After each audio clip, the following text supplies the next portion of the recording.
guys, my name's Miss Clabo and I teach second grade, and if you don't know me, you will soon.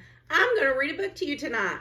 The title of the book is How Santa Got His Job, and it's written by Stephen Krinsky and illustrated by S.D. Schindler.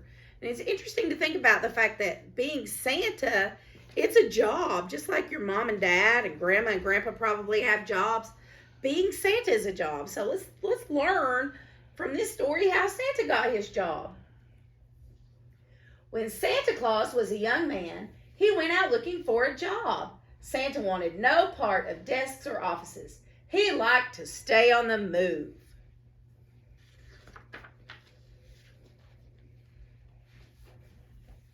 His job was cleaning chimneys.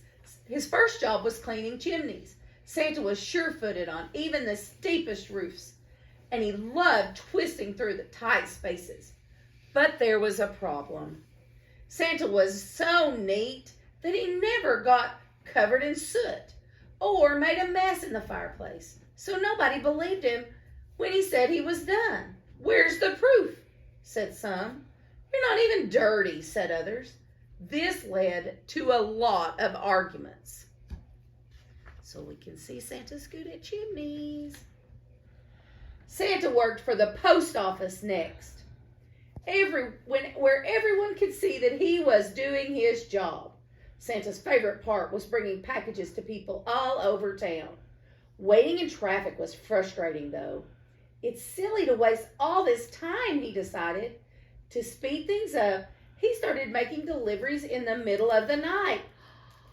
But there was a problem. No one was glad to see him at that hour. The postmaster got so many complaining letters that Santa had to leave.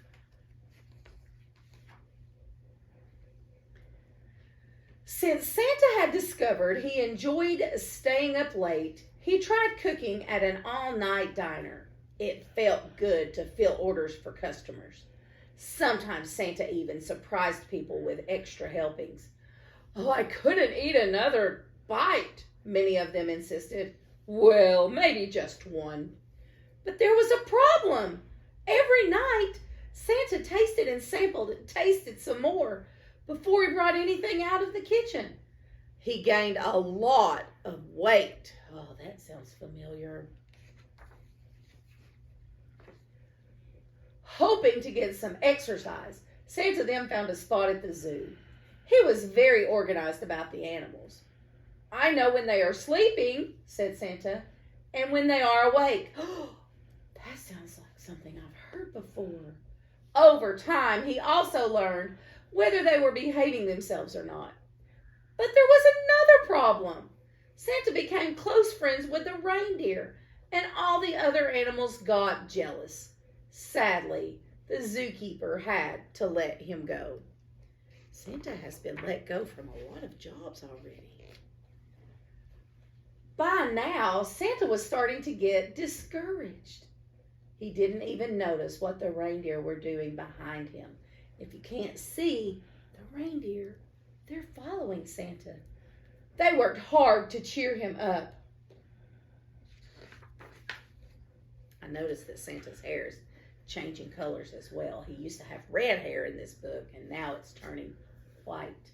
Together, they joined the circus. Soon, the reindeer were shooting Santa out of a cannon 3 times a night. Santa liked flying through the air and wearing his new costume. He was a big success. But there was a problem. The ringmaster wanted to build up the suspense. "You need to look frightened," he told Santa. "We want the crowd to worry about you." But Santa was having so much fun, and it was too much for him to worry about that. "Ho, ho, ho," he always cried as he flew through the air. So the crowd wasn't worried at all. Ho, ho, ho, that sounds familiar. Oh, and he's wearing a suit I've seen before. The angry ringmaster soon fired Santa and the reindeer. As they gathered their things, some elves came looking for autographs. When they heard the news, they invited Santa and the reindeer home for supper. The elves lived way out of town. They were toy makers and their house was their workshop.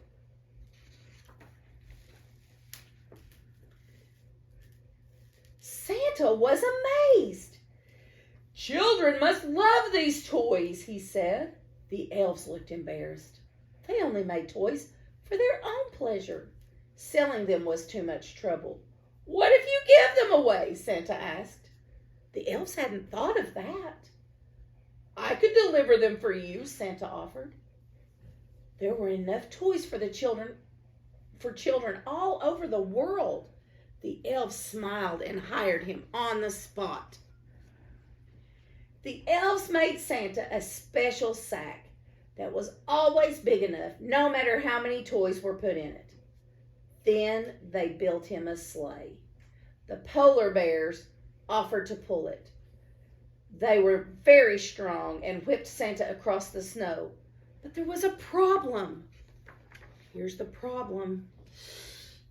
They went across the snow, but we can't put the sleigh. It's the biggest one yet. We can't put the sleigh in the water. Polar bears can swim, but I don't think the sleigh can swim. To Santa's surprise, this problem could be solved. Santa and the reindeer practiced together every day. They made a few mistakes at first, but soon they learned to work as a team. Those reindeer are flying for Santa. In the darkest part of winter, when people need their spirits lifted the most, Santa got ready to go. As the elves said goodbye, they gave Santa an emergency kit. It held a compass, ski goggles, cough drops, and other things. Santa thanked them very much. All his jobs had taught him it was good to be prepared. Then Santa and his reindeer took off. That first night was a little hard because Santa was still learning about shortcuts and high winds. But at last he got the hang of it. Ever since then, the elves have made toys all year, and Santa has given them away in one night. He loves his job as much as ever, and he's gotten pretty good at it over the years. Still, he always keeps his emergency kit close by, because no job is perfect. He's tangled up in the moon there. I hope you enjoyed our story, and I hope you tune in every night to have a story read to you. Good night.